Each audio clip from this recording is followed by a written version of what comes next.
민주당 등 야당이 심우정 검찰총장을 공수처에 고발하면서 심 총장이 자리에서 물러나지 않는다라면은 30번째 탄핵을 추진하겠다고 협박했습니다.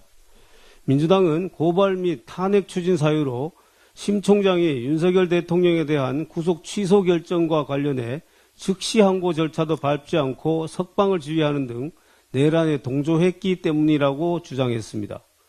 심지어 이재명 대표는 검찰이 해괴한 잔꾀로 내란 수괴를 석방해줬다면서 마치 검찰이 의도적으로 구속기간을 도과시킨 후 기소한 것처럼 비난했습니다.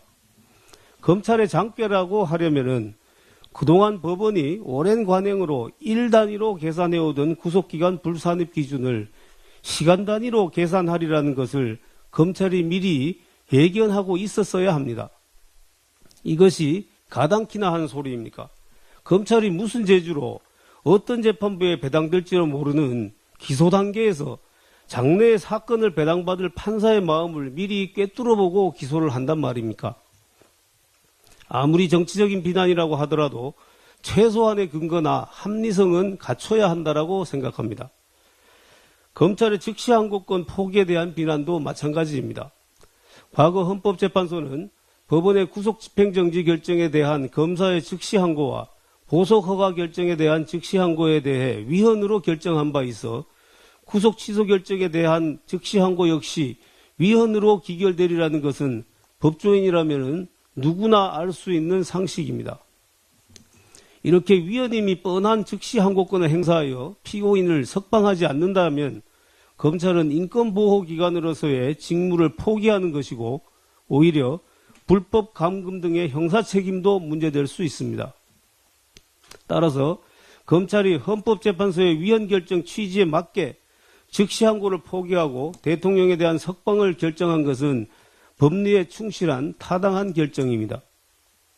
또한 즉시 항고가 가능하도록 규정된 경우에는 보통 항고를 할 수 없다라고 보는 것이 통상적인 견해이기 때문에 검찰은 보통 항고 역시 제기하지 않고 본안재판에서 이 부분을 다투기로 한 것입니다. 여기에 무슨 장꾀가 있고 불법이 있습니까? 그런데 왜 이재명 대표와 민주당은 구속기간 불산입 기준을 1단위에서 갑자기 시간 단위로 계산한 법원에 대해서는 한마디도 못하는 것인지 모르겠습니다. 갑자기 이재명 대표와 민주당이 사법부의 권위를 존중해야겠다는 경외감이라도 생긴 것입니까? 아니면 이재명 대표의 명줄을 쥐고 있는 법원의 심기를 거스르지 않겠다는 것입니까? 그 대답은 이재명 대표도 알고 국민도 모두 알고 있습니다. 갑자기 법원에 대한 경외감이 생긴 것이든 법원의 심기를 거스르지 않겠다는 것이든 상관하지 않겠습니다만 애꿎은 검찰만 때리는 것은 너무 비겁하지 않습니까? 사실 이 모든 사태의 근원은 공수처라는 사실을 다시 한번 지적하지 않을 수 없습니다. 공수처는 내란죄에 대한 수사 권한도 없는 상태에서 작년 12월 8일과 13일 당초 경찰과 검찰이 각각 수사 중이던 윤 대통령 사건에 대한 이첩을 요구했습니다. 민주당이 만든 공수처법상에 이첩 요청권에 기한 것입니다. 이에 경찰은 12월 16일 대통령 사건을 공수처에 이첩했고 검찰 또한 12월 18일 공수처에 사건을 이첩했습니다. 이후 공수처는 주지하다시피 영장 쇼핑, 무리한 체포영장 집행 등 보여주기식 쇼와 무리수를 남발하는 바람에 수사 과정의 적법성이 문제되어 결국 법원이 구속 취소 결정을 하게 된 것입니다.